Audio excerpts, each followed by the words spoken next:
நண்பர்களே, மன்னிப்பின் மகத்துவத்தை நம் ஆண்டவர் இயேசு கிறிஸ்து இன்றைக்கு நமக்கு வெளிப்படுத்துகின்றார். இன்றைய நற்செய்தியில் நாம் வாசிக்க கேட்டோம், பரிசேயர்கள் மறைநூல் அறிஞர்களுடைய நெறிகளை விட உங்களது நெறி உயர்வாக இருக்கட்டும், மேன்மையாக இருக்கட்டும் என்று சொல்லி நம்மை கவனமுடன் இருக்க, அன்பு செய்து வாழ நம்மை அழைக்கின்றார். அன்புக்குரியவர்களே, ஆண்டவர் இயேசு கிறிஸ்து இவ்வாறாக கூறுகின்றார், கொலை செய்யாதிருப்பாயாக, கொலை செய்கின்றவர் தண்டனை தீர்ப்புக்கு ஆளாவார் என்று மறைநூலில் எழுதப்பட்டிருக்கிறது. ஆனால் உங்கள் சகோதரர்கள் ஒருவரை கூட நீங்கள் முட்டாளே, அறிவிலியே என்று சொல்லாதீர்கள். அறிவிலியே என்கிறவர் தலைமை சங்கத்திற்கு முன் நிற்க வேண்டியவராக, தண்டனைக்குரியவராக இருக்கின்றார். முட்டாளே என்று சொல்லி கூறுகின்றவர் மரண தண்டனைக்கு ஆளாகின்றார், நரகத்தில் தள்ளப்படுவார் என்று சொல்லி தன் சகோதரருக்கு எதிராக நாம் பயன்படுத்தக்கூடிய வார்த்தைகளில் கவனமுடன் இருக்க நமக்கு எச்சரிக்கை விடுப்பதை நாம் பார்க்கின்றோம்.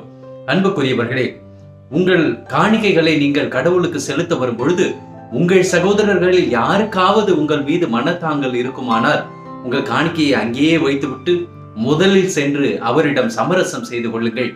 பின்பு வந்து நீங்கள் காணிக்கையை செலுத்துங்கள் என்று ஆண்டவர் கூறுவதிலிருந்து மன்னிப்பு எவ்வளவு முக்கியத்துவம் வாய்ந்தது, மன்னிக்கின்றவர்களை கடவுள் எந்த அளவுக்கு அன்பு செய்கின்றார் என்பதை வெளிப்படுத்த விரும்புகின்றார். அன்புக்குரியவர்கள், இன்றைய முதல் வாசகத்தில் நாம் இவ்வாறாக வாசிக்க கேட்டோம், நீதிமான்கள் தங்கள் நெறிகளிலிருந்து தவறி பிழர்ந்து பாவம் செய்தார்கள் என்று சொன்னால் அவர்கள் தண்டனை தீர்ப்பு பெறுவது உறுதி. ஆனால் பாவிகள் தங்கள் வழிகளை மாற்றிக்கொண்டு கடவுளிடம் திரும்பி வருவார்கள் என்று சொன்னால் அவர்கள் மீட்பு அடைவது உறுதி என்று கூறிய கடவுள், என்னுடைய நெறிகள் தவறானது என்று கூறுகின்ற மனிதர்களாகிய நீங்கள் அனைவரும் உங்கள் நெறிகளை குறித்து கவனமாக இருக்க வேண்டும். பாவிகளாகிய நீங்கள் நீதியே பிறப்பிடமாகிய கடவுளிடம் குறை கண்டுபிடிப்பது சரியா என்று கூறி, நீதிமான்கள் தவறு இழைக்கும் பொழுது தண்டனை தீர்ப்பும், பாவிகள் மனம் மாறும் பொழுது மீட்பும் பெறுவது உறுதி என்று ஆண்டவர் கூறுவதை நாம் பார்க்கின்றோம். அன்புக்குரியவர்களே, சற்று சிந்தித்து பாருங்கள். ஆண்டவராக இயேசு கிறிஸ்து ராயப்பரிடம் இவராக கூறுகின்றார், ஒருவரை எத்தனை முறை மன்னிக்கலாம்? 7 முறை மன்னித்தால் போதுமா என்று ராயப்பருடைய கேள்விக்கு பதிலாக 7 முறை மட்டுமல்ல, 70 முறை நீங்கள் மன்னிக்க வேண்டும் என்று கூறினார். அன்புக்குரியவர்களே, கடவுள் அளப்பரிய இரக்கத்தின் ஆண்டவராக, மன்னிப்பின் ஆண்டவராக, கருணையின் ஆண்டவராக இருக்கின்றார். ஆண்டவர் இயேசு கிறிஸ்து நமக்கு கற்றுக் கொடுத்த ஜெபத்தில் இவ்வாறாக ஜெபிக்க நம்மை தூண்டுகின்றார். பிறர் எங்களுக்கு எதிராக செய்த பாவங்களை நாங்கள் மன்னிப்பது போல எங்கள் பாவங்களையும் மன்னியும் என்று சொல்லி விண்ணக தந்தையை நோக்கி ஜெபிக்க அழைக்கின்றார். சற்று சிந்தித்து பாருங்கள். நம் சகோதரருடைய தவற்றினை, பிழைகளை மன்னிக்காவிட்டால் நமக்கு மன்னிப்பு கிடைக்காது. ஆண்டவர் இயேசு கிறிஸ்து ஒருபடி மேலாக இவ்வாறாக கூறுகின்றார், நீங்கள் காணிக்கை செலுத்த வரும் பொழுது உங்கள் சகோதரர்கள் ஒருவருக்கு உங்கள் மீது மனத்தாங்கல் இருக்கிறது என்று நீங்கள் கேள்வியுற்றார், உங்கள் காணிக்கையை நிறுத்திவிட்டு முதலில் அவரிடம் சமரசம் செய்து கொள்ளுங்கள் என்று ஆண்டவர் கூறுகின்றார்.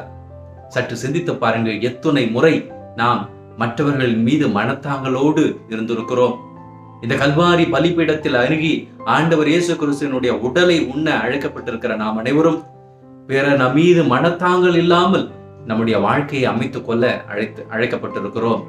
ஆண்டவர் இயேசு கிறிஸ்து வராக கூறுகின்றார், நீங்கள் யாருடாவது சமரசம் செய்து கொள்ளாமல் வழக்காட நீதிமன்றத்தை நோக்கி செல்லும் பொழுது வழியிலேயே உங்கள் எதிரிகளோடு சமரசம் செய்து கொள்ளுங்கள். இல்லாவிட்டால் அவர்கள் உங்களை நீதி தலைவரிடம் ஒப்படைப்பார், அவர் உங்கள் சிறைசாலையில் அடைப்பார்கள். கடைசி காசு செலுத்தும் வரை நீங்கள் அங்கிருந்து மீட்பு பெற முடியாது என்று ஆண்டவர் கூறுகின்றார்.